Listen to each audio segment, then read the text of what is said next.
Oh, look, we're on screen. Oh, there we are. I couldn't hear the music. I couldn't either. Let's get this started. And I told you to started. start when the music stopped.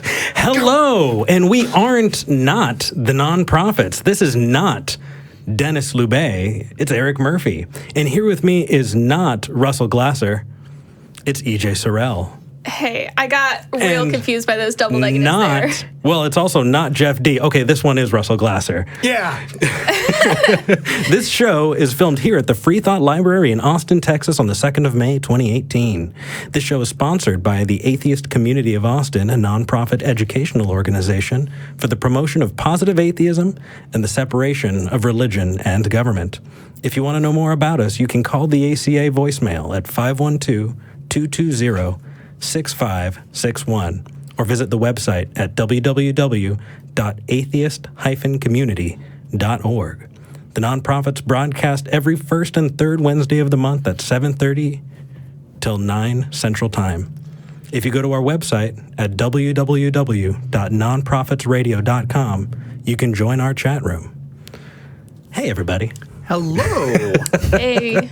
Welcome. Yeah. Well, this is another Jeffless week in an unending, a planned to be unending series of Jeffless weeks. But we had a great show with Dennis and EJ last week, and so great that Dennis was like, all right, you guys can handle it without me. So welcome, Eric. I'm super excited to be here. I did listen to last week's episode, and it was fantastic. I'm really excited to be joining you guys this weekend, so thank you. Have you been on the nonprofits before? This is my first time. This is my inaugural nonprofits time. Welcome. Who the Thank hell you. are you? I am Eric Murphy. I am the social media coordinator for the Atheist Community of Austin, for which you are the president, Russell. Aren't you fancy? Not as fancy as you, but I'm working on it. I'm also one of the hosts of Talk Heathen. It is every Sunday. My co-host Jamie and I do our show before the big show that you're on, the Atheist Experience. But it's okay. We're excited about it. Cool. Yeah. Next week, you will definitely still be the social media coordinator. That's not ominous. Either Jamie or I will be president at that point. And it all depends on people turning out to vote. Hi, Jamie in the control room. I will end you. Russell's going to fire me, please. Brother, Help me. Trial by combat. That's what I want. There can be only one. can we have a Hearthstone match? I'm down as long as I don't need to be the one playing. All right. Anyway, that is your cue that if you're local to Austin, then please come and vote for whoever you want. I'm not saying anything. I mean, Jamie used his platform on Talk Heathen to promote That himself, bastard. so like, I think you get to do the same. Yes. Then in that Yes. case, vote for me. I'm a great president. Oh, man. But he'll fire me. What? Look, the steely gaze. Wait, who will? No, just Oh, go with it. It's okay. okay. Yeah, so we've got these new mics that we're playing with. Yeah, This is a look at lot of these fun. things. It's Look at these. gorgeous. They're a little You intimidating. can see us on They're just camera. You know what? very- It makes me want to use my radio announcer voice instead of like my regular voice because this doesn't sound cool, but this sounds really cool. Hey, everybody. This is Eric, EJ, and Russell in the morning. Honk, honk. Yeah, see, my voice doesn't go that deep, so I don't have a radio announcer voice. I just have whatever pitch this is. Well, That's all right. It's still very, very I can endearing. go like 6 octaves higher, though. You should hear later on when I start ranting about things. You'll hear it go way up there. Okay. So we've had a lot of inside baseball already, but what do we do next? What is our... we keep bullshitting about ourselves as long as we feel like it. That's what we do. And Okay. I was just thinking, I am kind of in the Dennis role today, so I should be talking even a little deeper, actually. Oh, if you're in the dentist Hello, role, this is Dennis LeBay. does that mean I can get really pissed off about stuff? Oh, are you Jeff? Or are you me? I've lost track. No, I'll be Jeff. This sounds awesome. Okay. Well, okay. So we normally break things up into reading news, reading mail. I've delegated you both of you to take over news this week because I'm going to read mail, which makes me Dennis. Okay. But I'm going to let one of you guys go first. All right. Do you have something, EJ, or do you want me to go first? Oh, wow. You put me on the spot here. That's okay. If you're pulling it up, I'll do the first one. This is going great. Right? Well, I wasn't expecting you to turn to me. This is fantastic. Have you? Yep. And we're official now. Look at all those people who aren't here. Oh, that is awesome. Well, Yes. I could just read to you from the first article I have pulled up on my phone. I'm going to be a millennial and just look at my phone the whole time. I'm Oh my texting. I'm not God, even, right? I'm too cool for this. That's what we're here for, yeah. I guess a lot of people just listen to us as a podcast, and we don't normally have a video component, but we do now live stream this on YouTube, and you can see our faces right now. They started doing it when I guested last week. This is the second week, and it's obviously because I'm so photogenic they wanted me on camera. Yes, very. All right, this is the first article I have pulled up on my phone, so we'll see how it goes because I haven't really read it fully. So, listen, it's the last week of classes for me of the semester, so I'm just kind of constantly dead. It's fine. No worries. Totally understood. Bear with me. So the title, this is an article by Hemant Mehta, Friendly Atheist. Okay. I forget who I got this from. It's from Twitter. Someone posted this on Twitter. I don't remember who. It's titled, "They," in quotations, "want to," quote, "silence the pulpit," says pastor whose rant nobody silenced. So it says, in a rant designed to appeal to the Christian persecution crowd, big fans of them, Pastor Shane Idleman of Westside Christian Fellowship in Leona Valley, California, argued earlier this month that, quote, "people," he means our culture in general, were trying to suppress voices like his. At one point, he also argues the problem is government. They're on to us. Yeah, this is a very familiar narrative. Let's read a little of his quote. Oh, it starts with a good one. You ready for this? Okay. "I'm so sick of this politically correct culture that can't offend anyone except believers," said Idleman. I picked a voice for him. I have no idea what he actually sounds like. That's okay. It just You understand the vibe of the show very well, I would say. It just seemed appropriate, said Idleman, charging that the culture is trying to silence the church and, quote, "the voice of truth." There's a lot of quotation marks in this article, just a lot of scare quotes. Okay. Waving his Bible, he said, "I'll give you this when I gotta get my voice. I'll give you this when you pry it out of my cold, dead hands." Wow. Oh, that is brutal.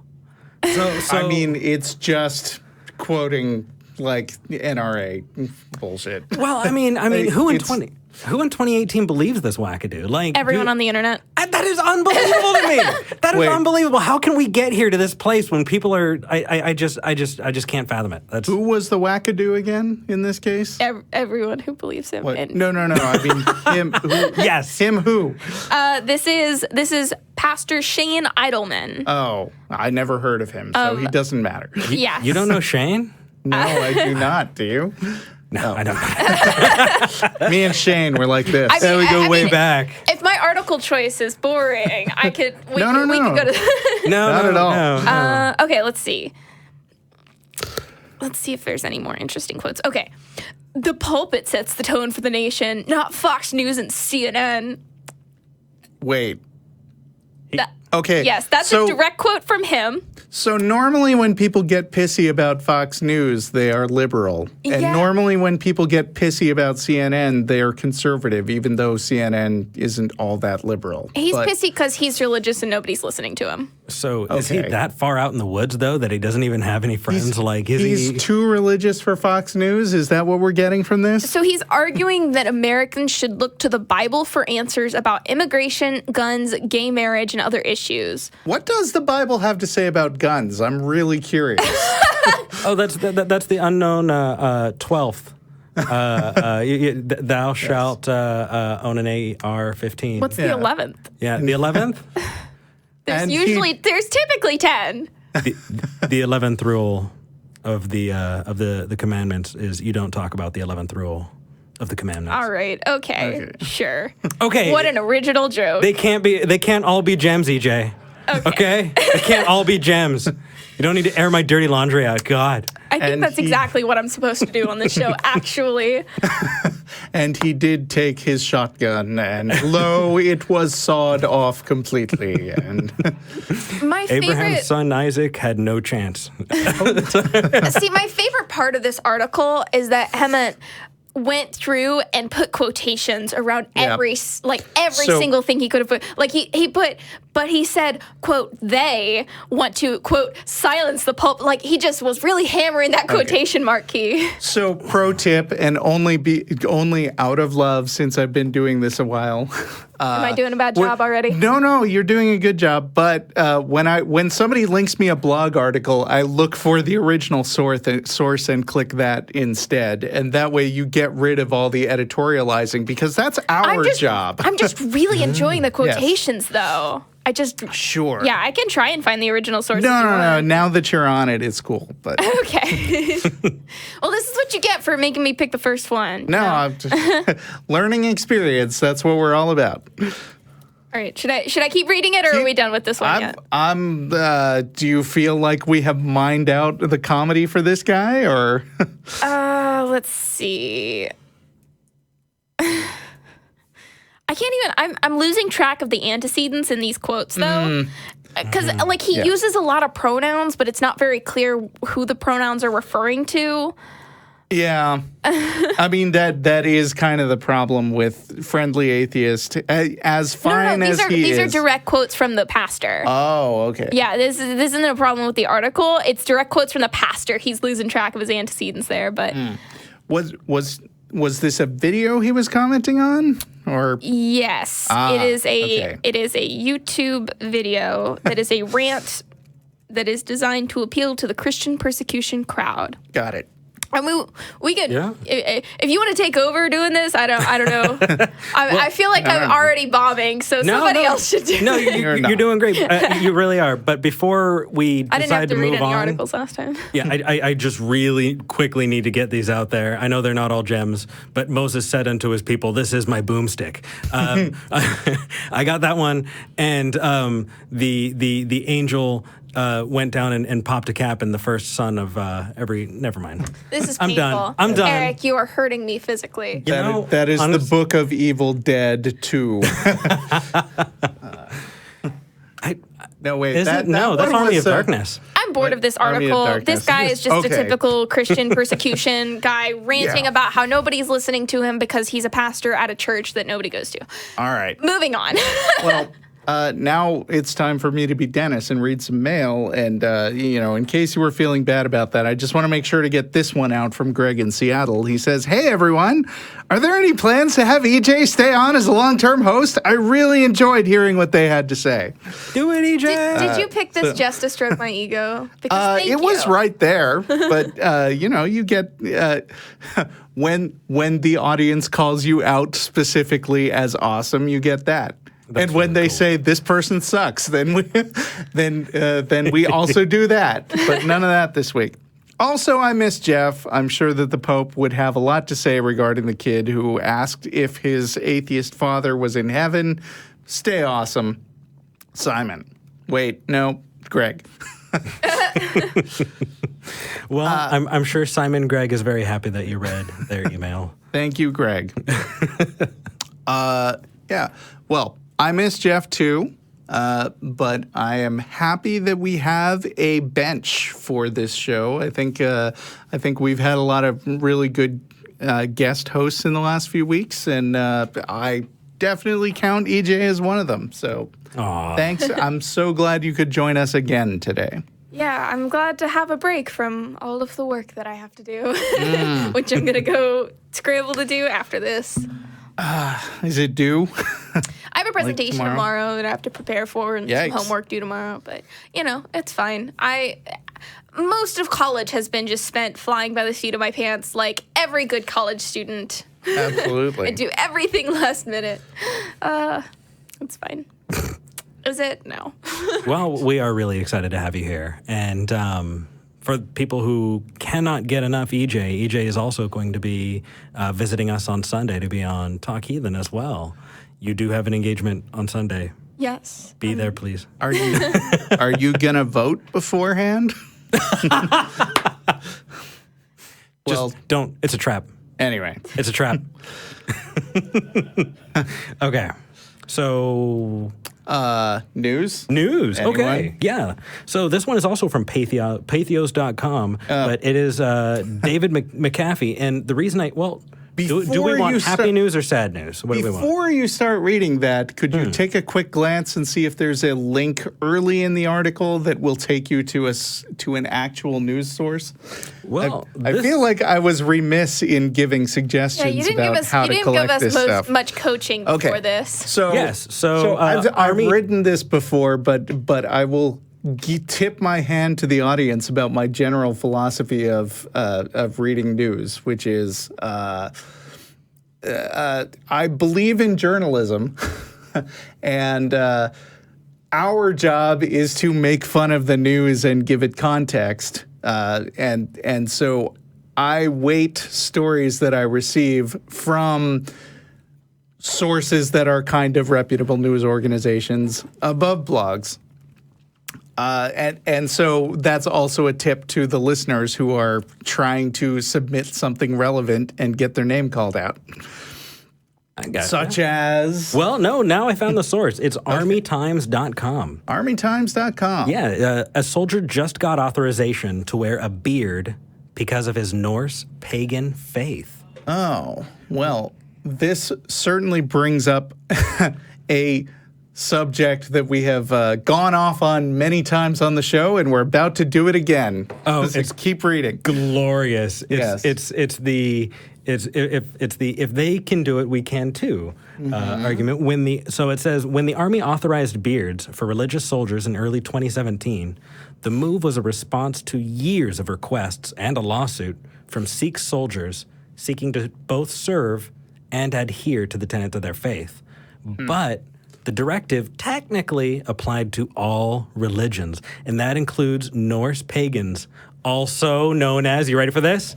Heathens. Oh. Yeah. According I to don't know if I want to categorize myself along with them. I tend to categorize myself as a heathen, but that might just be a personal. Well, yeah, but then that guy is horning in on your label.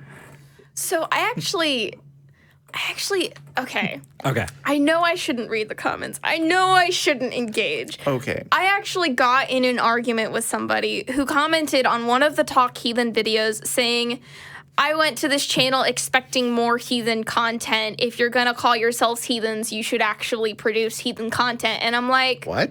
yeah. So I responded like, hey, I think you might be a little confused. You know, this is kind of a tongue-in-cheek, like, heathen something that atheists have been called because anybody who is not part of the Abrahamic faiths is technically considered a heathen by general definition of the term. And this guy just would not accept that definition because his definition was that one of the like Norse pagan, like historical heathen. He even compared it to the N-word, and I was like, buddy, no, that's not how any of this works. Did he actually you? Yeah. He was writing me essays, and I was just wow. responding Well, with like, You know what? He's not the only one. We got emails from other people, and apparently the Nordic root of heathen does, you can also trace it back to those who follow the old religion or heathens. But in the King James Version, it says, take your slaves from the heathens among you.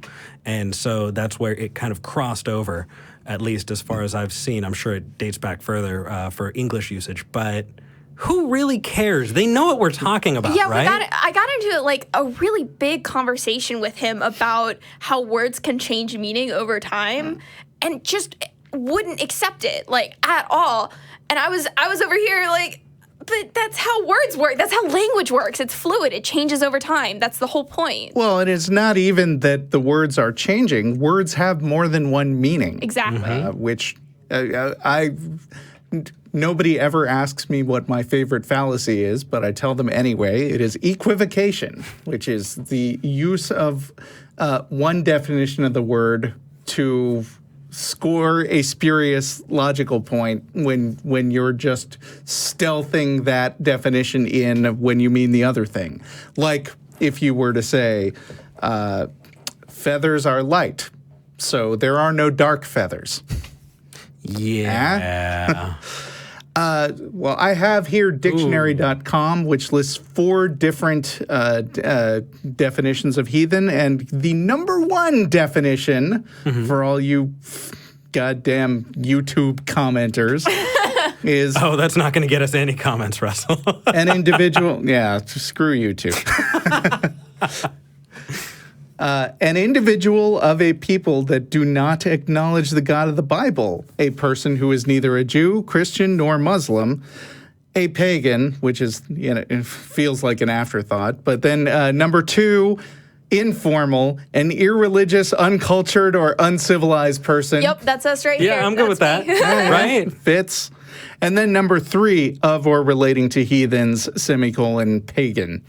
They really like to tack that pagan on there. Well, yeah. So, I mean, there are definitions of the word that reference pagans, but they are not the only or even the primary usage of that. Which was exactly my point. Yeah. We're bringing it back. That's what we're going to do. We're going to bring it back. We're going to own it. Okay, tell us about this heathen. Okay. This particular heathen.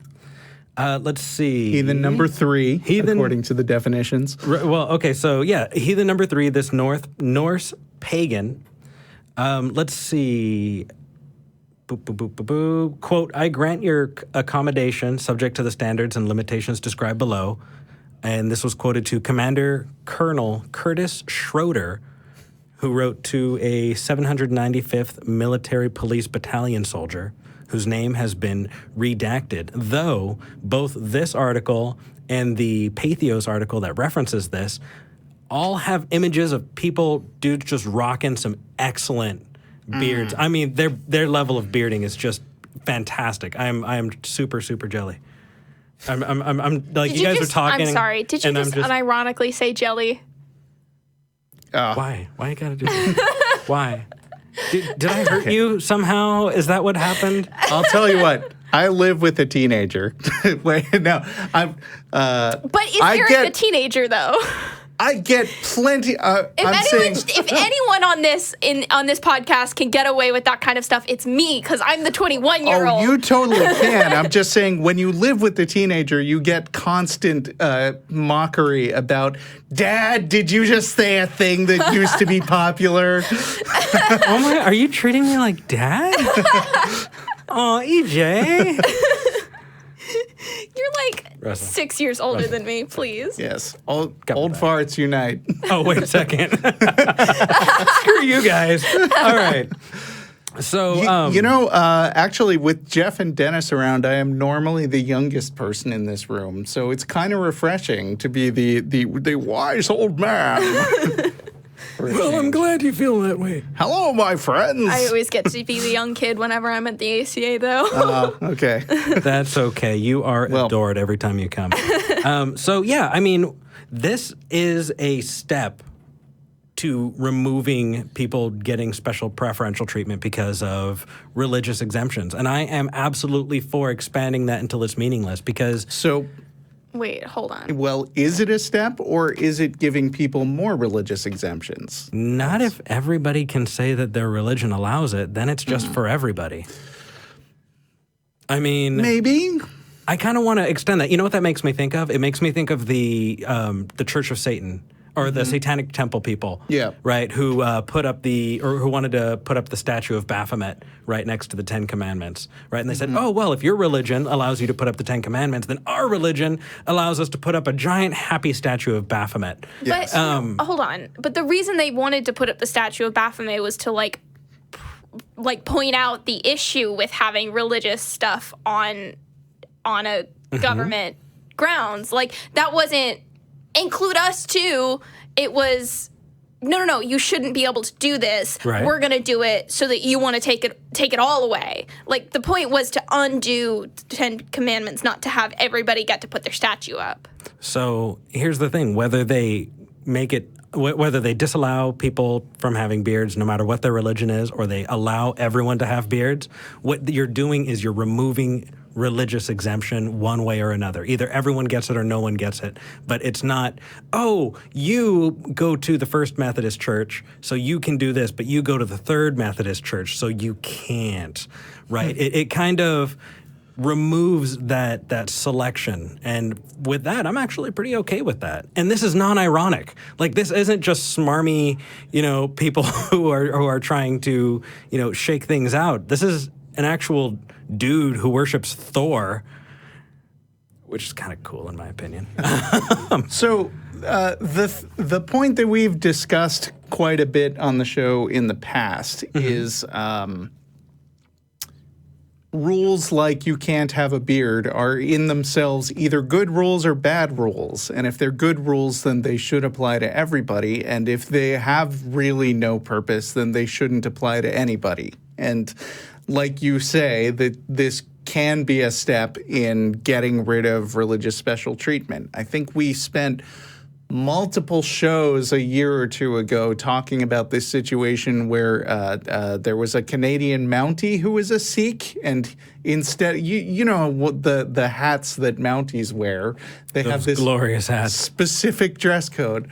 But this guy was a Sikh; he wanted to wear a turban, and the question was, is it or isn't it a good rule to say that Mounties have to be identified by these hats? I mean, I kind of approach it from the perspective of why is the rule in place, Right. Like, if it matters what kind of hat they're wearing, then I could see pushing back against it. But if it doesn't matter, like, if he's still going to be identifiable as a Mountie, or if this guy is still going to be able to perform all of his functions in the military, then I don't really see an issue with allowing them to do it. I can't remember if he had like a red turban with a leaf on it. Because then you can still totally tell. That is fantastic. That's exactly what I was going to ask, is like if he paints it like a hat, or if he like squishes it down to the general shape. Is that like an okay accommodation? I feel like that's not how that works at all. I don't think that's how that works in the slightest. Probably a challenge to make the turban hold a specific pattern. Challenge accepted. For those listening to the non-prophets, send in your turban Mountie hat ideas. Do not do this. Let's see if we can get this going. Oh, God. Well, you're welcome to try, and we'll be reading all about it in 2 weeks. So beards. I mean, I'm in favor of them myself.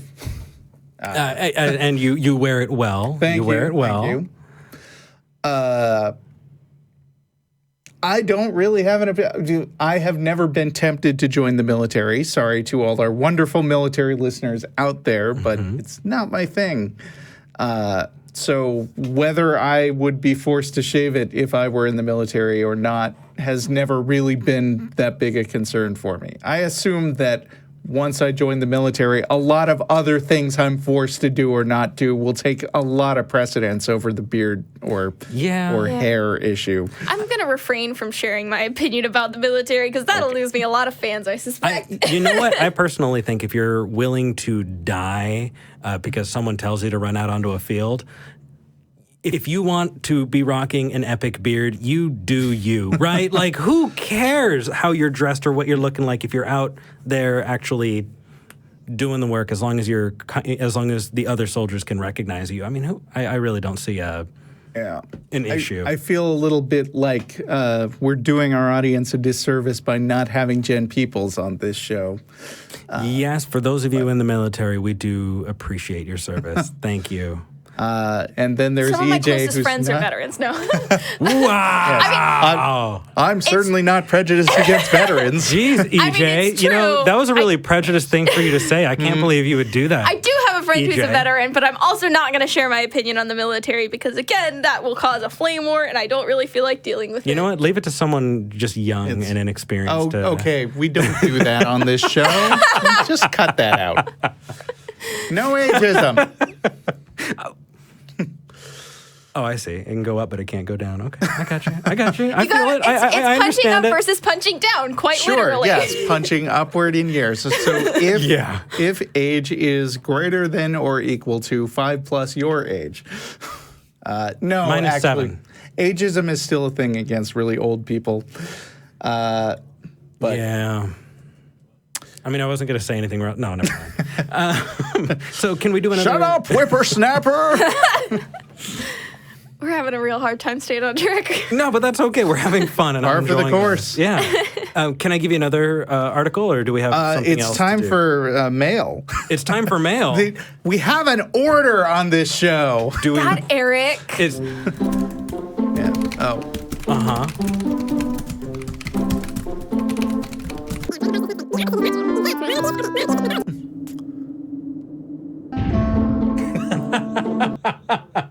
Yeah.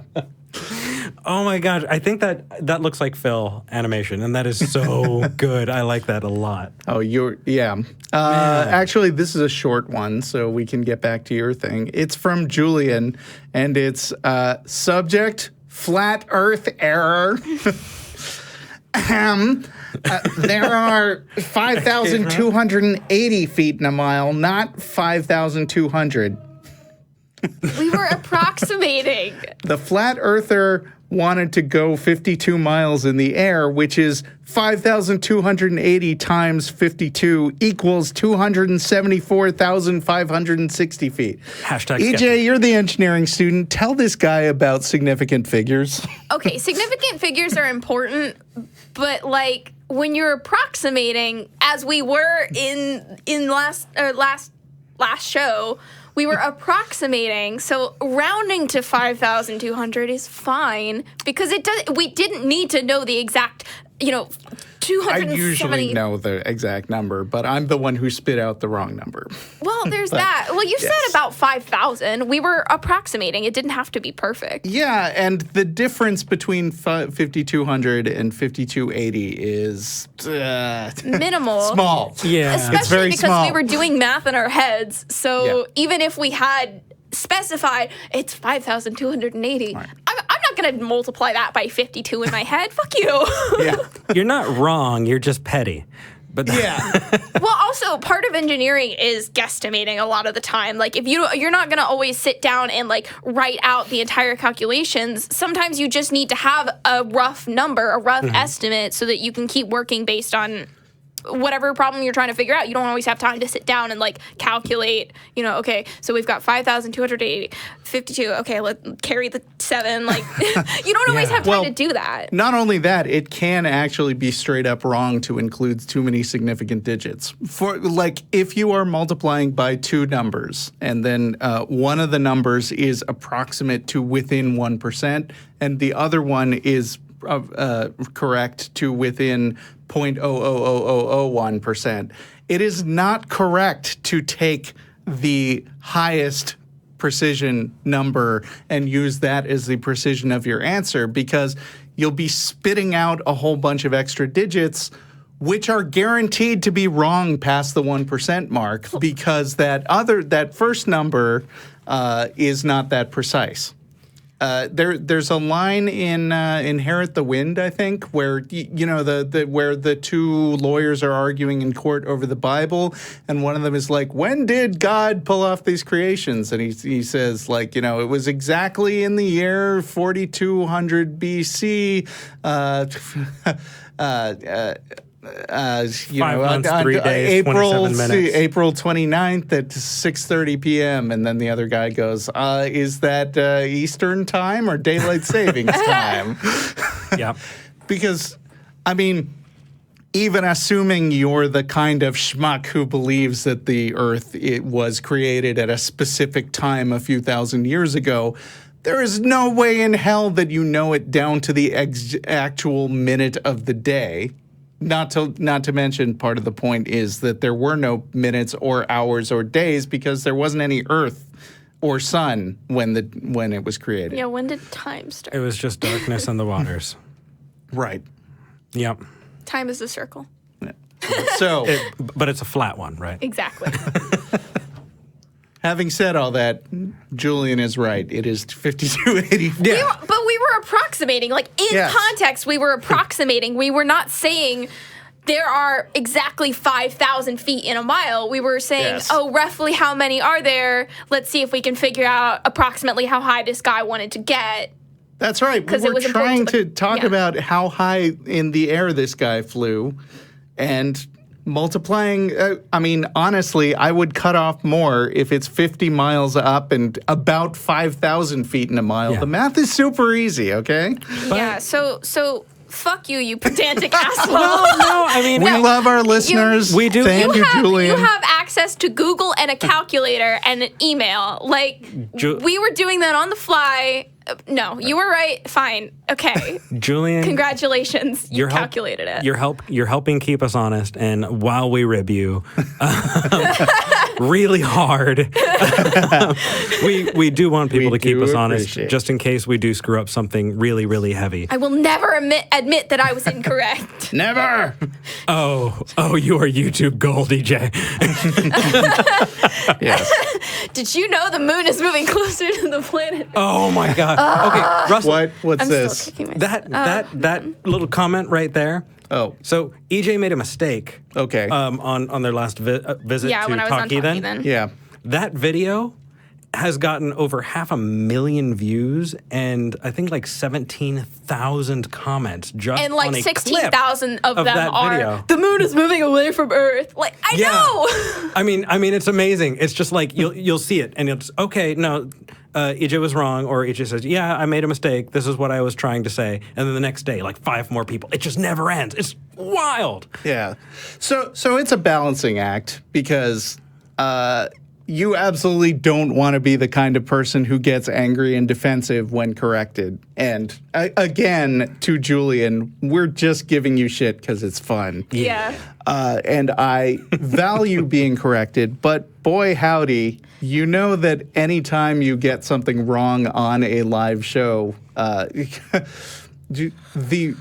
Oh yeah. if you ever are tempted to write in and say, by the way, did you know you got this really obvious fact wrong? You are probably the 10th person to have written this. Yeah, Yeah. I'm happy to be corrected the first time and maybe the second time. And okay, the third time.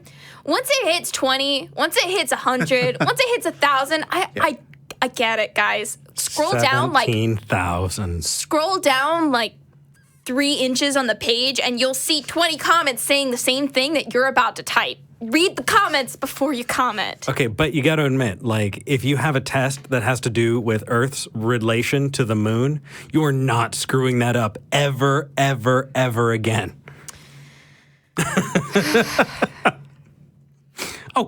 I think my most notorious on-air mistake of all time was that one time a bunch of us, Tracy and Jen and I and some other people all went to the Islamic Center in Austin and got like an all-day briefing from Muslims about how they see their own religion. It was interesting. We took it as seriously as was warranted.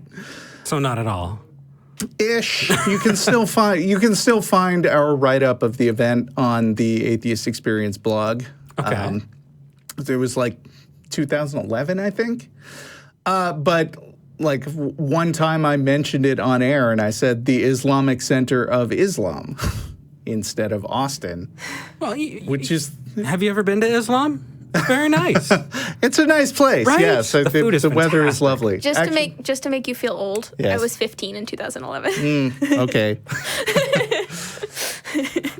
I am immune to feeling old, or at least I already feel old enough that those things don't faze me. Where was I? You are really young, EJ. Holy I'm moly. 21. I told you this. Jeez. They can drink, Yeah. so I'm 22 this year, so they are an adult. I'm a 22 real adult. I and live in an 3/4. apartment. I cook my own food. I don't eat ramen every night. Yeah. Shut up, you You're do entitled that. to. No, you. I'm not defensive. What are you talking about? You're defensive. I'm not defensive.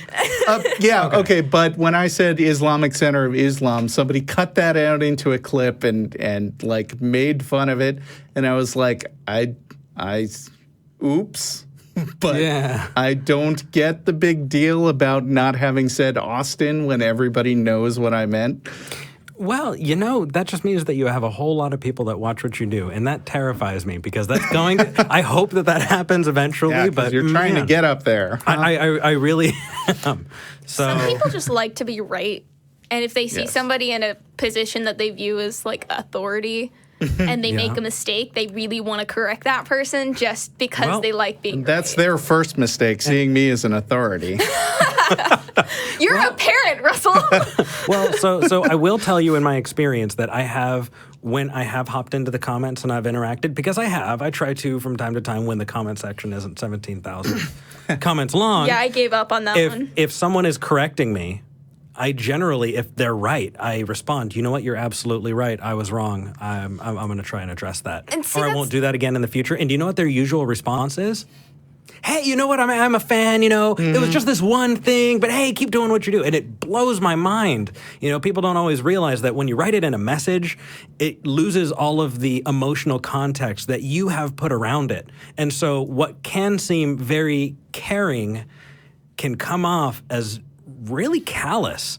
And so it just it takes a little bit, you might want to take a second look at that message before you send it, just because you might not be wrong, but you kind of want to see how it's coming across. So people are nicer to you than they are to me. People are, that is absolutely true. That is absolutely true. Well, I mean, Eric is a white man. And White that's passing. the way that people operate on the internet. I'm white passing. Okay. White guy. White-ish. White enough. White enough to not get, and I'm saying You're paler than I am. the way you know that what? people perceive you on YouTube is white enough that they don't think that you're someone that's as easy a target to pick on. Agreed. So, can we stratify that a little bit more? Like, am I wide enough to get a loan versus wide enough, to, never mind. I mean, I think part of it is people respond to me the way that they do because, first of all, they interpret me as female, so there's the whole gender aspect there. Second of all, they interpret me as queer because I am, and I'm very visibly so. Third of all, they interpret me as feminist, SJW, social, justice, leftist, blah, blah, blah. That's how people interpret Tree me. hugging, granola crunching. Yeah, vegan who's going to jump in and tell you that meat is murder. And, that's how people interpret me. Not by anything that I do necessarily, just kind of by who I am, what I look like, and the things that I talk about and the things that I'm passionate about. Oh my gosh, you're an atheist too. Yeah. Yeah, I'm like you get a CrossFit and vape, and you're God, done. no. Oh and no, you're done. I don't know. You start vaping, stick you right start outside drifting of society. out of SJW territory and into more libertarian bro territory. Thanks, bro. Is it Thanks, man. to talk Thanks. about? I see that. You know what? We haven't taken enough shots at Eric this show. Is it possible to talk about a different podcast on a podcast? Yeah. It's relevant. Sure. Okay. If you're okay with them talking about us back after people start sharing it with us. I doubt they would, but so Scathing Atheist, I'm sure you're familiar. Okay. You know how they do Vulgarity for Charity every couple of years, or every once in a while. 2 years ago, my friend and I sent each other in, and my friend obviously included a description of me, which included feminist, vegan, atheist, blah, blah, blah, blah, blah, and a picture of me in a rainbow bow tie.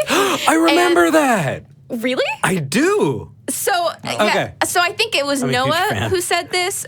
Noah called me every variation of strident and annoying, which I took as a great compliment, and that's actually in my Twitter bio right now. Sure. My Twitter is @abominableej. You should follow me. You totally should. And if you... I follow EJ. Well, I you've mostly got rant a about bajillion things followers. and then also post about how much I love my girlfriend because I'm really gay, but that's besides the point. Gay. Oh. Well, okay, so you know what? I feel like I should be a downer now. Or do we want to move on to another topic? Wait, what did we do last? News or... I think we were Oh, we still were talking still about on email. the We were waffling. That, All right. that email was 2 sentences. All right. Let's, And we managed to Tangents are get fun. yeah. a good So are 20 sines and minutes out of it. cosines. Thank you for your contribution to the show today. Did anybody Julian. like my nerdy trigonometry joke? Okay. So Wait, do we what want to was keep it? it positive or I do we said want? tangents are fun, so are sines and cosines. Oh, yes. I'm sorry. Yes. I'm not sorry. Yeah, you're both nerds, and I just no. I'm gonna stand on the other side of this. One and say of math my is scary to me. favorite all-time math jokes on Twitter, and I'm crediting this to TheNonProphets, who you should also follow, even though she had her name before she had heard of the show. So Wow. I can't accuse her of stealing it. But she tweeted one time, I put my root beer in a square cup, and now it's beer. Oh my gosh, that hurts so bad. It was genius. That is. Cool. Okay, so do we want to keep it up or do we want to hit something serious? Hit something serious. Hit something serious? So, The Hill reported Oklahoma House approves controversial LGBTQ adoption bill. Is that good? No, it's not. Oh, no. Let's get into it. The Oklahoma House of I don't Representatives. like bad things. I don't either, has approved a measure that would allow adoption and foster care agencies to reject same-sex couples on religious grounds. The measure SB 1140 states that, quote, no private child placing agency shall be required to perform, assist, counsel, recommend, consent to, refer, or participate in any placement of a child for foster care or adoption when the proposed placement would violate the agency's written religious or moral convictions or policies. So this just God damn sounds it. like the Oklahoma House of Representatives. Wait a minute. The agency's religious Why are there positions? religious adoption agencies? That's what I want to know. Actually, there are Catholic adoption agencies who've been doing this for years. Which- They just expanded it. It's unbelievable. And I just, why would you take children away from loving families? I don't even understand why you would do that because Are they you taking them hate away or are they kids? just preventing They're them from preventing being them from- adopted? Yeah. The most frustrating thing, there are literally thousands of children out there who need loving homes. And there are thousands of gay couples out there who would love to provide those homes. And to the people who are religious, who have some issue with gay people adopting, they think that a child not having a home, not being in a healthy and loving home, not having parents who care about them is better than them living with a gay couple.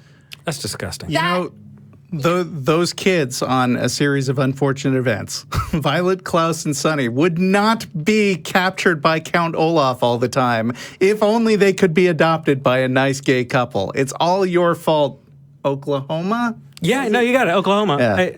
I just Oklahoma, why do you love Count Olaf?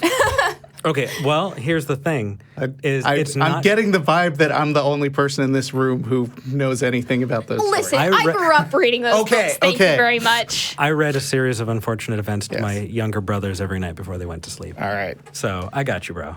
I got you. Are either of you Up watching top, the series? up top. I saw season 1. I don't have Netflix anymore, so I haven't been able to watch okay. season 2. But Okay. So Neil Patrick Harris, way better than Jim Carrey, Absolutely. right? Way better. absolutely. Also, I Jim mean, Carrey's an anti-vaxxer, NPH. so like, fuck him. NPH is just amazing. If you haven't seen Dr. Horrible's sing-along blog, Oh. what have you done with your life? Dr. Horrible's Like- sing-along blog was formative for me. I was like 30, but that's how good it was. Way back when you were 30, huh? Yep. Yeah. I'm sorry. Okay, so moving on with this article because it continues to get shittier. Great. That means that adoption and foster care agencies could turn down same-sex couples, single mothers, and interfaith couples if an agency claims that approving such applications would violate its religious or moral convictions. So not just gay couples, but single mothers and interfaith couples. The biggest issue that I have with this article, I mean, yes, the ability to discriminate based on your religious beliefs, that's a problem we're dealing with everywhere. My biggest problem is the idea of religious adoption agencies, and I know they exist. They shouldn't. Like, I'm sorry, there should not be religious adoption agencies. That seems untenable to me. Like, that's the biggest problem that I have with this whole situation is, fine. There are a lot of different ways in which religious people get to discriminate against other people based on their perceived, or their deeply held, their sincerely held beliefs. But I don't think that it's appropriate to have religious adoption agencies. That just doesn't seem appropriate. I don't know. I have a bit of a more nuanced view on that, actually. Ooh. I know, right? I'm just super full of myself. But while I agree, I would agree in a sense that I would not want government dollars to go to supporting religious adoption agencies. And at the same time, I would want to promote more secular adoption agencies and want to see religious or government entities propping up adoption agencies that don't have a hardline stance against different groups because of ideologies. But any opportunity for a child to get a loving home, I wouldn't take that from them. And I feel like if you were to shut them down without providing another resource. That's not what I'm saying. Oh, okay. My issue lies with I think part of it is I'm just fundamentally uncomfortable with children being in the custody of a religious organization.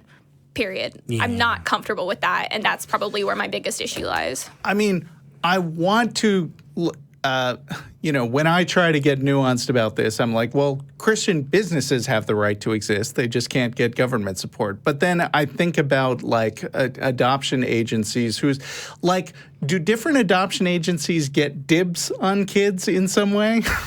I mean, can you be in the orphanage system and it's like, well, for Our Lady of Perpetual Suffering has claimed you group of a dozen orphans as the ones that they get to voice off. I mean, I don't know how it works, so I'm just saying some nonsense now. So I don't want to come across like I'm saying this definitively because I don't have any sources available right now, but I've definitely read that there are issues, and it's specifically a lot of times with the Christian adoption or with the religious adoption agencies, but there are also some just like shady agencies that do this, that will take children from loving homes in third world countries, or not even third world countries, just countries that have poor populations, and will take children and say, we're sending them to school, we're giving them opportunities, and adopt them to families in Western homes.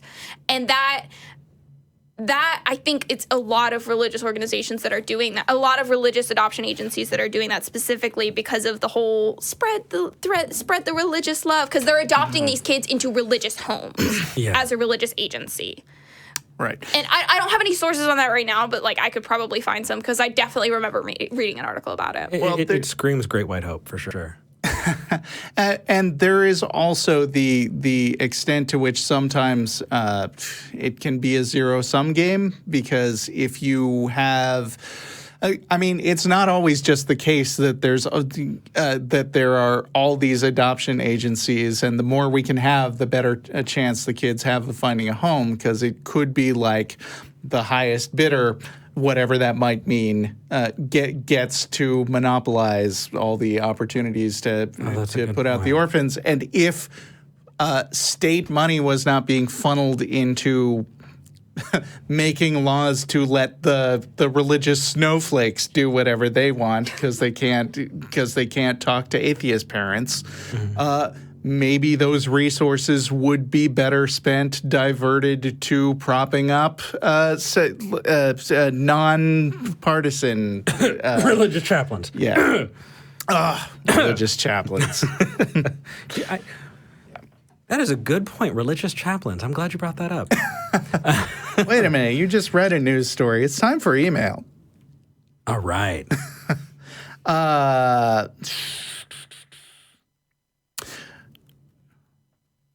Wait a minute. Damn. What was I saying? Julian? I didn't say the last one came from Julian, did I? Yes, you did. Oh, no. It might be a different Julian. Julian sent two things. Or did I actually just make fun of somebody who... Oh, wait, no, it's Julian again. I'm sorry, Julian. You get one email a week, and we just made fun of you for the last one. So pick someone else. Simon says, "G'day, non-prophets." Oh, no. Oh, that was horrible. Thank you. That cringe made me cringe on the inside. I'm going to read the end of the mail where he says he's from Adelaide, South Australia, and feel free to use my full name and a shitty Australian accent. Okay. I have gotten the go-ahead from Simon Hosking from... I lived Adelaide. in Australia for about 9 years of my life, and your Australian accent is far better than anything that I could attempt. Really? I thought you were going another way with that. Nope. Cool. You've enabled him. You don't know what you've begun. The point is that I can't do them at all. So, Excellent. doing it even slightly is still better. All What right. you're about to experience is partially you're God. partially to blame for this. This is victim blaming. Go ahead, Eric, this is victim blaming. How dare you? I want to correct you on comments made in the last show. It came up in discussion that your panel were all raised secular. It did come up. You were not. But Dennis, EJ, and I were all from non-religious households. And so we talked about that a little bit. Feel free to share your experience of having the exact opposite of that. But the discussion included the concept that none of you could comment on deconversion stories as none of you have had this experience. That is false. Oh no, we're being called wrong again. You can and should comment on conversion stories. You've all heard a lot of conversion stories and talked with people in person about them. That's a huge data set that gives you plenty to share. Let me give an example, if I may. I'm a registered nurse, and some years ago I worked on a cardiothoracic ward, looking after patients recovering from open heart surgery. I've not had open heart surgery, but I can tell you what it's like to recover from it, as I've cared for hundreds of patients recovering from open heart surgery. That is a reasonable... It's reasonable to an extent. I have a rebuttal to that. You guys rock and have plenty to share. Please keep sharing. Your rebuttal to why we are still not entitled to talk about other people's deconversion. The way that I see it is that you cannot claim to know what an experience feels like if you haven't had that experience. Now, you can understand, you can talk to people, and you can maybe know in an intellectual sense, it feels like this, and it feels like this. But you as a person cannot know exactly how those emotions feel. And to suggest otherwise would be disingenuous. I am very happy to admit I do not know what it is like to believe in God. I will not ever know what that feels like unless something happens to me that y'all need to help me if I start believing in God. But I will never know what it feels like to believe in God and then lose that belief. At least so far in my life, I haven't had that experience. And so for me to try and comment on it as though I completely understand the fear that comes along with that, with the emotional trauma that it causes, I would be talking out of my ass, because I can talk to people. I can say, oh, well, it's very traumatic. Like, oh, it has all of these different components. And I can tell you in an intellectual sense of like, here's what I've heard people tell me. I can't tell you personally from personal experience what it feels like to deconvert, because it is not something that I've experienced. It's basically the difference between like empathy and sympathy of like, I can sympathize with the deconversion experience, and I can empathize to a certain extent of like, I can empathize with kind of emotional trauma, and I can empathize with fear, but I can't claim to know entirely what that experience is like. And I think that that's what we were trying to get at when we were talked about it last show was, having been raised secular, we never had to go through the deconversion experience. And so we never felt those emotions. We never felt that, the kind of tearing of the fabric of your reality, of everything your you whole, are. Everything shifts. And Eric, you can talk about this I know intellectually, I know in a sense how it is. Yeah. but I can't claim that I know personally exactly how that feels because I don't, and I won't. Well, I mean, I really do appreciate, and wow, that was a really great summary. I mean, first off, that was beautiful. And while I very much appreciate it, I do want you to know that when you do hear enough stories, you can intellectually glean and get some larger ideas. But you're right. I mean, you don't know what it's like, I'm assuming, to feel like you're broken, like there's something deep inside of you that is not fixable. Well, in a different sense, but yes, not well, in then a religious. You do. Yeah, in a religious. But then you do, yeah. And you know that the loss and the feeling like you just want to try and get it back, the jealousy of other people because they're normal, and the search and the struggle and all the nights where you're up and you're wondering why they're just wrong. I mean, to everybody who's had to go through that deconversion, and it's not just religion. People call it coming out as an atheist because there have been parallels that people have made. And it sucks. It's really, really terrible. But at the same time, being here on the other side of it, it's worth it. It's worth it because when you can be your most honest self, when you can pursue your truest passions and you can do that, you can get to surround yourself with other people like you because you're not alone. And it's a wonderful feeling. I get to be here. When I came into the ACA and I first was around a whole bunch of other atheists, I cried. Our producer, Mark, had to really awkwardly walk up and hug me and pat me on the back because I was home. Aww. I was home. Eric, you teddy bear. And I can't tell you how much that meant to me. And every time I come into here, and every time people come in every weekend, or come to watch a live filming, I can't help but think somebody in here might be feeling that way too. And if you're listening and you can't get out here to Austin, you're home too. We are part of that community for you. And I don't know, I just got way off on a tangent, but that is so important. That's part of my driving force of why I'm here. Maybe to bring us back a little bit. Please do. You did mention the tangent to coming out of there definitely is a comparison to be made there. And kind of the example I like to give when I'm talking about experiencing deconversion versus never having experienced that and maybe talking about those issues is, I'm non-binary, and this is something that I've talked about on the last episode, and I talked about it a little bit on Talk Heathen.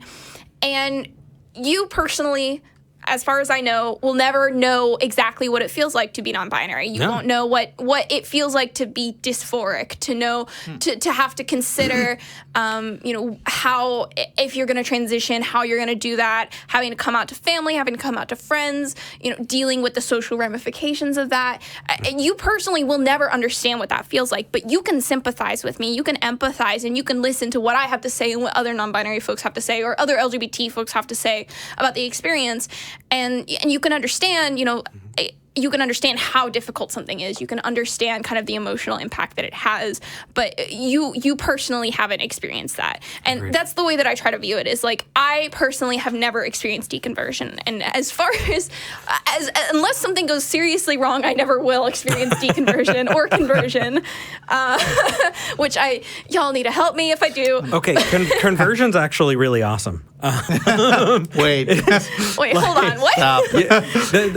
There's this entire groupthink dynamic that when they start to brainwash you, it trips all of these feel-good chemicals in your brain. I meant and you more need to you need to rationalize your way out of it. I meant more that I would need to convert to be able to deconvert. Oh, fair enough. But yes, So the point being, you can't understand an experience that you have never had, but you can't understand it. You can't claim to have felt that experience. I got lost. You can't. You know what I'm trying to say. But there are a huge array of human experiences, and I think it is important to be the kind of person who is able to listen to people and empathize with them as much as you can, and absorb the stories. I think part of the reason that we all love fiction, just as a species, is the ability to step into and imagine yourself in the shoes of somebody who's very different from you. I have now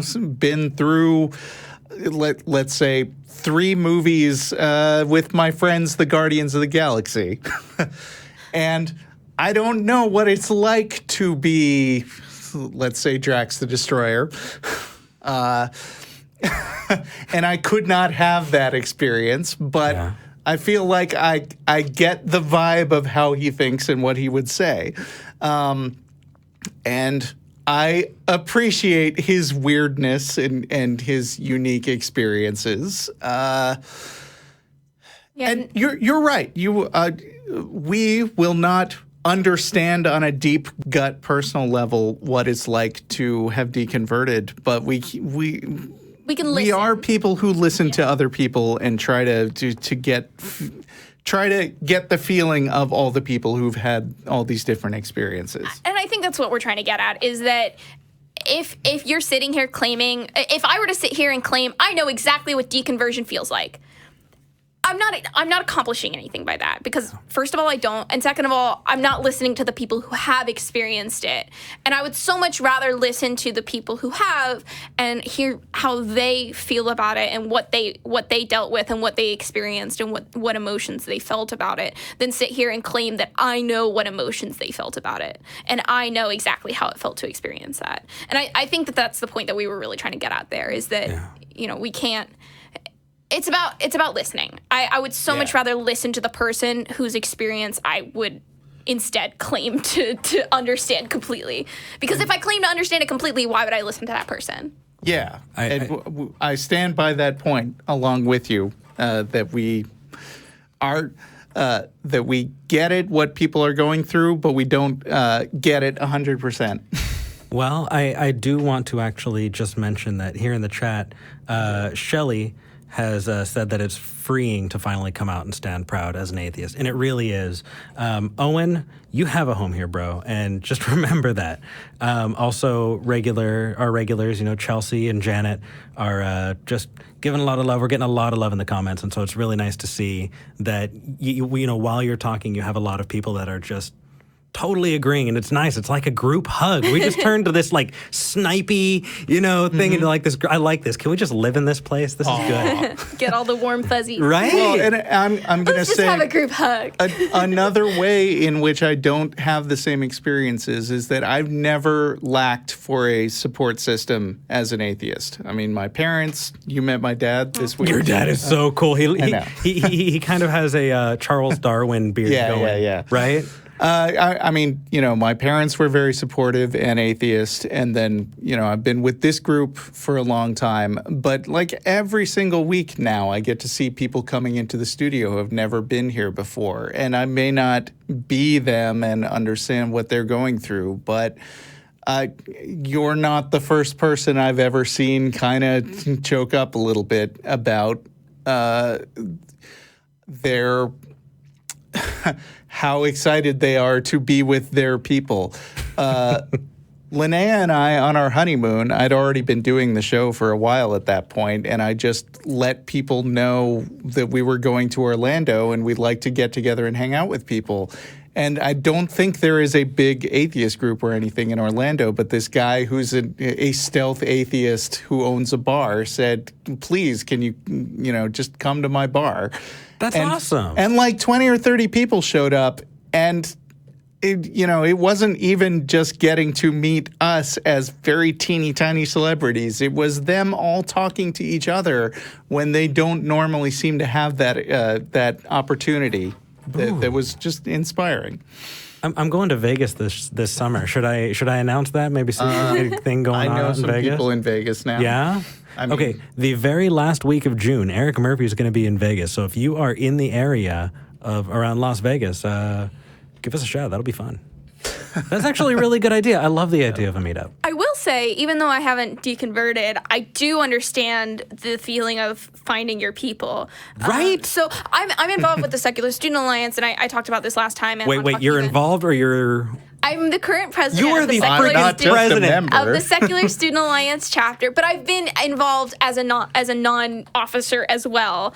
And I joined it my freshman year at UT, and just being in a group of other atheists was an entirely new experience. And it just felt so good to be able to sit there and say, yeah, I don't believe in God. And nobody in that room was going to sit there and disagree with me.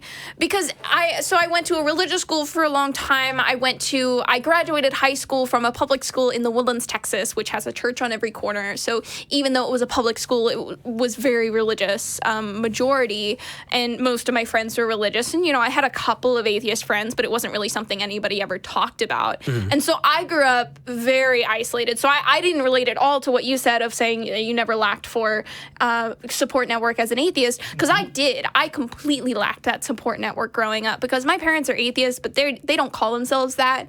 They don't talk about it. It wasn't that I grew up being told there was no God. I just wasn't it wasn't talked about at all. It wasn't that they said there was no God. It wasn't that they said there was a God. It just wasn't a thing that was talked about. And so being in a group for the first time and having that experience of these people aren't going to attack me. They're not going to tell me that I'm going to hell because I don't believe in their God. Like that experience, I 100% relate to because that's something that's what I felt sitting in that room for the first time. And I was this nervous little anxious freshman. Up top.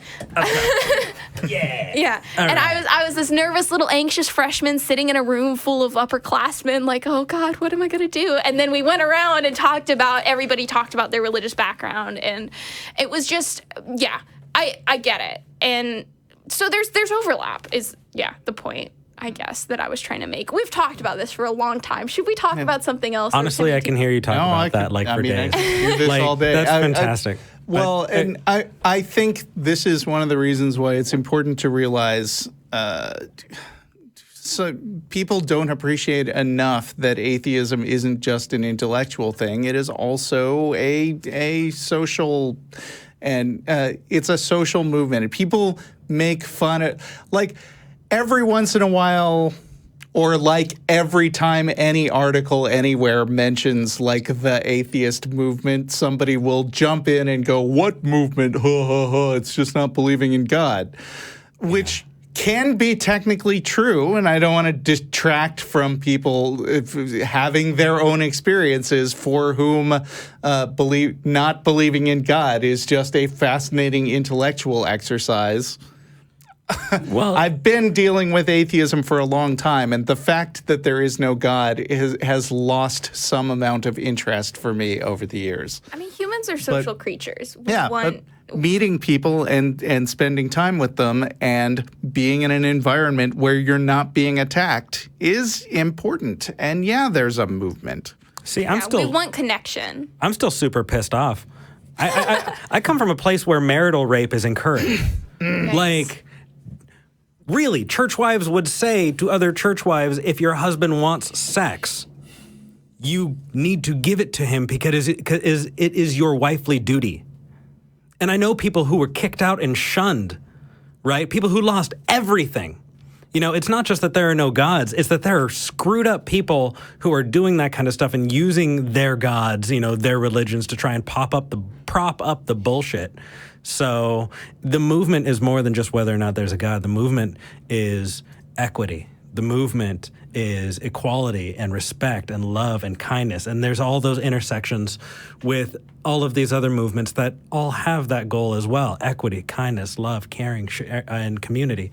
I mean, and it's having backup when somebody says, oh, you can't be moral if there's no God. I think that's ridiculous, and I think people have the right to say things that are ridiculous, and so I would never take that away from them.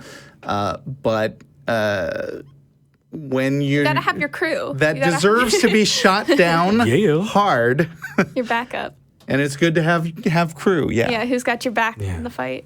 So, Russell, I'm going to be really bummed if you don't give me some shit. All right. Internet. Hey, no. There's a button for that. You don't have to. But I can't press the button. You press the button, right? Can we do it, please? This is how you do it. All right, let's do it. Wait, hold on. Is there an animation? Do we have an animation? After this. After these. Okay, go ahead. We have a procedure here, Eric. God, Eric. Fuck, fine. That's how we do it on Should Internet Apologists Say. Oh my gosh, that was so cool. You got haven't shit seen all these over before, your face. I don't think you dragged it out long enough. Yeah. Dude, they're looking at you like you got something on your face. Yeah, you got something right there. Yeah. And now, after that dramatic intro, I have to find the tab where I put that thing. It's okay. totally okay, in there. Okay. The number of tabs Wait a you have minute. open right now is giving me anxiety. Oh, really? This is a really small number of tabs. You should see my work computer. I We saw need to my have an friend's computer intervention. earlier, and they had like they're writing a paper right now, and they had like 30 tabs open, and I was just like, oh, I can't. Well, while you This look it popped up, up, while you do but look it no, up, I I just got want it. to tell Jen in the comments that Yeah. you're loved. Okay. Okay, go ahead. Totally. Justin Looney on Facebook, very frequent contributor, and we couldn't do the show without you guys, and that goes for everyone who posts to #NonProphets News and contributes to the show that way. But this came from foxnews.com/opinion. Oh no! Wait, isn't that just foxnews.com? Oh, touche. A little redundant. Somebody needs to refactor their web context Yeah, paths. don't they call that Fox and Friends? Right? Oh, man.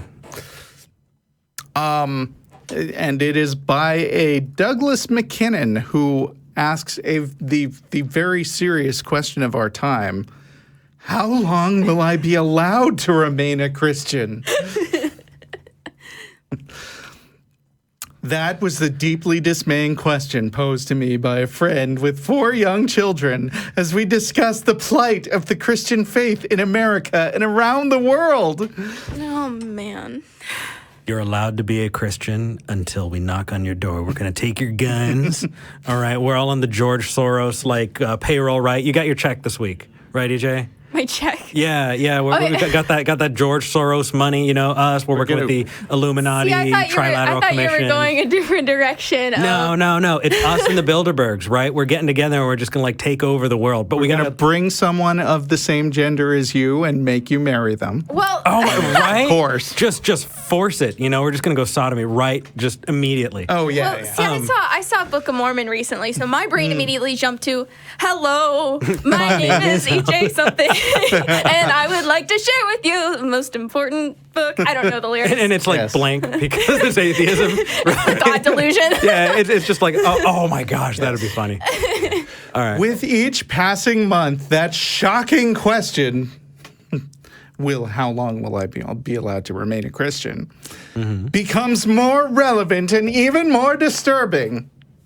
So I would like to know what this person is thinking the trend is, because, I mean, evangelicals supported Donald Trump by an a historic margin, and Donald Trump won and has been president. So is Trump helping them or not? Are things getting better or worse? I think that they're fabricating this entire separate world where they're being persecuted, and I'm wondering how to capitalize on this, because we're not doing it right now, but apparently if they think that it's like this, I say we move in. Yeah, we could just start do this. actually persecuting them and they wouldn't even notice the difference. Well, and especially because it's like 9 to 1, you know, odds against. So we're going to need to, you know, keep them real close together, because if any of them get we're boned. Oh, yes. I just Yeah. really love the panicked tone of this article. Yes. It's very amusing. I Please hope I'm keep reading, because I capturing want that to savor effectively. it.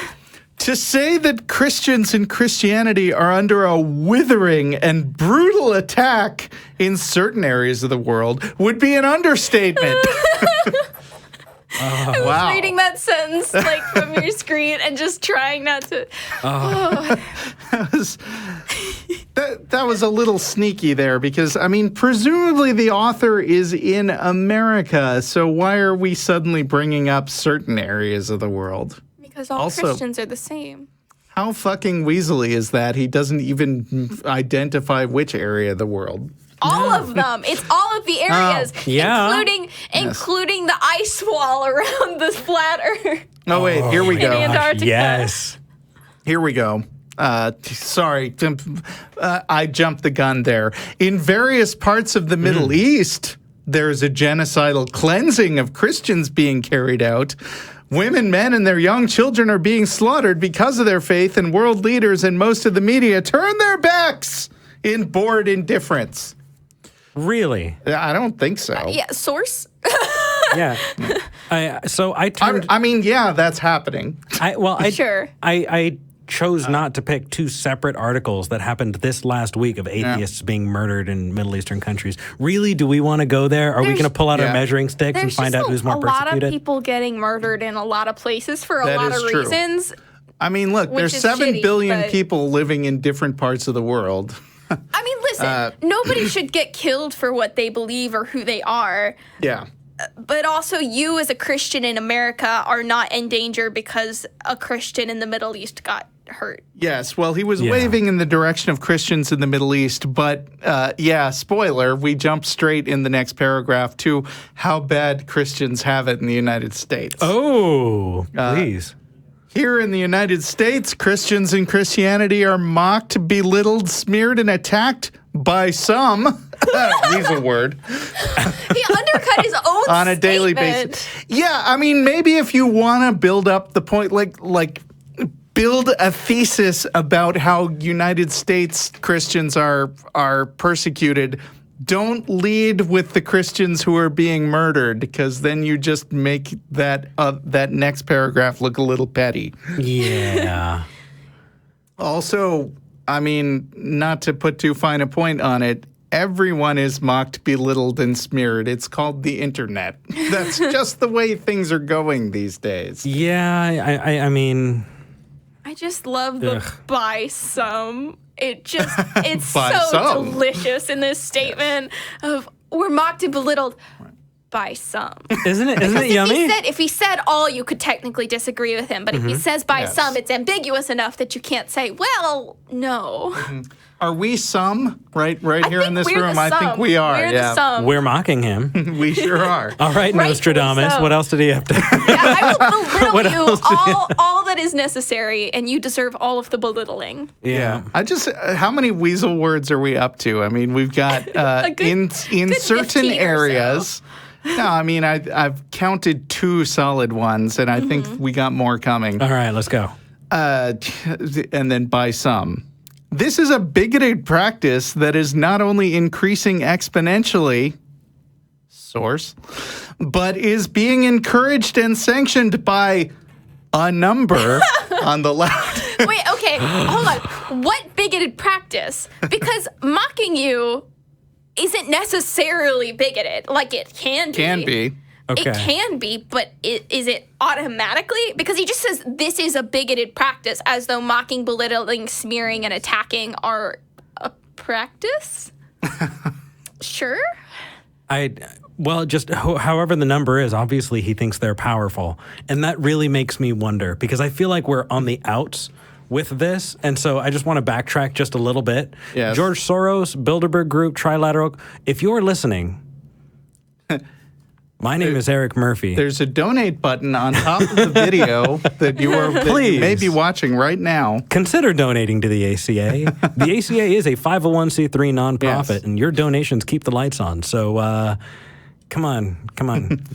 Okay. Come on. I am actually going to maintain a list of all the weasel words in this article. So we got various parts. We got By some. By some. I'm just going to keep shilling if that's the... Yes. And then our third one we just got was a number.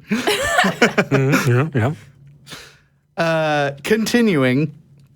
Too many of those who worship... I'm counting that one too. Too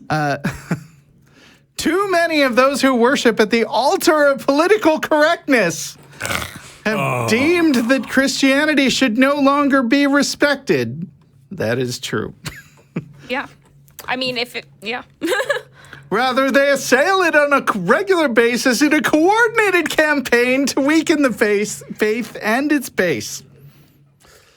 Man, I didn't know there was a coordinated campaign. I want to get involved. Right? That's what I'm saying. Feel that coordinated. And have you been to the Church of Political Correctness? I mean, last month we read that article from the Christian who had visited the American Atheist Convention. You remember that guy? Oh, I do. Yes.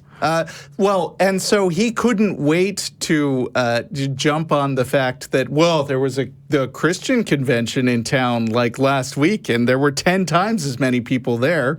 I mean, Congratulations. you guys got to pick a. Good for you know, you. are you persecuted or are you doing great? Yeah. It depends on the day. Oh, gosh, what a good point. Yeah. Yeah. The prevailing view in much of the media, and that's 5. He just really likes to be vague enough that Yeah. you can't technically disagree with it. Is that Christianity is aligned with Republicans. Also true. Conservatives, or the views of President Trump, and therefore must be diminished and made suspect. You know, I like that they took, Total non sequitur.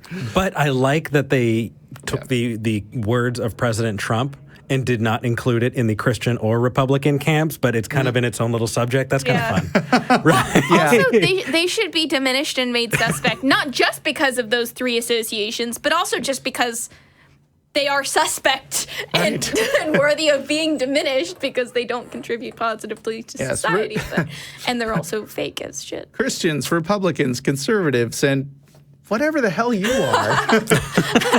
but you're in our group. So. Yeah. I Just guess kind we of have to count them. reanimated orange troll doll looking things. I just hate the combination of president and Trump. It just every time I just cringe. Oh. The New Yorker just described the opening of a few Chick-fil-A restaurants in New York City as pervasive Christian traditionalism and a creepy infiltration of New York City. That's some guy writing an opinion column. Yeah. An opinion column is not the same. You know, I just really love that he uses an opinion from a different, more valid organization. Well, I mean, the New Yorker it's still not great. Right. But the point is, he used an opinion article as though it was a proper news article to like validate his own of like, this opinion is a proper news article. So this opinion that I'm writing is right. At least he had the good graces to link the article instead of just throwing that out there with no context. We're running out of time. Christianity is an infiltration to some on the left. What? I didn't even get an infiltration. To what? I'm starting to skim a little bit. I gotta be clear. But that sentence was standalone. It's not in a paragraph. Yeah, in college they now teach about the evils of Christian privilege. Hold on. Yes. That's not how privilege works. Hold on. Privilege is not necessarily an inherently evil thing. No. It's just a way to conceptualize the balance of power. Right. Okay. Do they teach about the evils of that in many of your classes? They don't teach about... What are the titles of those classes? Christians are evil. No, my friend did take a class. Christians are evil 101. My friend did take a class called The Rise of Christianity, but that was literally just about the history of the Christian faith. And it wasn't a religious class or anti-Christian. It was history. It was a history class, yeah. But that's he fundamentally misunderstands the idea of privilege, because privilege is meant to be a way that we can talk about the different structures of power that exist within our society. And so it's a way of measuring, if you have more privilege, it means you have access to more power. That doesn't necessarily mean that you absolutely do have more power, but it's a way to conceptualize this, because there's very, very complex interplays of power. So it's not evil to have privilege. You just have to be aware of it. But that's besides the point. I just get really frustrated with the way people talk about privilege as though it's... So, seriously, we're running out of time, and I'm disappointed that I'm not going to get to read this whole article, but I feel like we've got a theme going, and I'm just going to sum up the rest of this article by doing Control F for the word some. And many. Yes, I'll go for many next. Some, being attacked by some on a daily basis. Christianity is an infiltration to some on the left. Infiltrating what? If you're a practicing Christian, your organization will become a target of some sort. It is only a matter of time. Ironically, in some very real and ominous ways, it's as if we're being transported back to ancient Rome. Okay. And that one is a headline to something linked. Okay, many. Too many of the, there's only two of those. Too many of those who worship at the altar of political correctness. And why do so many on the left in the media, entertainment, and academia not practice that most simple, loving, and humane of rules when it comes to the Christian faith? What's that? Is that the do unto others do as unto you would a have them golden do rule. unto you? Yeah. Oh, You just need to... wow. Quit being such a And that's fucking the end. hypocrite. Maybe we'll consider. Yeah. If you search Jeez. so, you'll find a lot too, I bet. 'cause there's a lot of so's in Will there. so count? Actually, not that many. To do so, and that There doesn't were a count. lot of so's. Why do so many? Yeah. Go figure. It felt So like and many together. Oh, wait, much. much. Good thing I wrote down these things. Nope, only one of those. And then we had a number. That's a good one. I like that one. And we already did some, right? I had to write an op-ed for a class Yes. like 2 semesters ago, and if I turned anything with like this level of bullshittery in, I would have gotten an F on that. Yeah. Ugh. Yeah. Man, this has been a lot of fun. I really, really enjoyed this. Thank you so much for inviting me on. Do you want me to read us out? Take us out. All right. And that was our show. We hope you enjoyed it. I have not been Dennis Lube, and my name's Eric Murphy, and I'm lucky enough to be here with EJ Sorrell, who's definitely not Russell Glasser, and Russell Glasser, who is Russell Glasser. We won't not be I'm back. not Donald Trump. I've Nope. got that. I'm also not Jeff D. We won't not be back in 2 weeks, where I'm not sure who's coming, but we can find out together.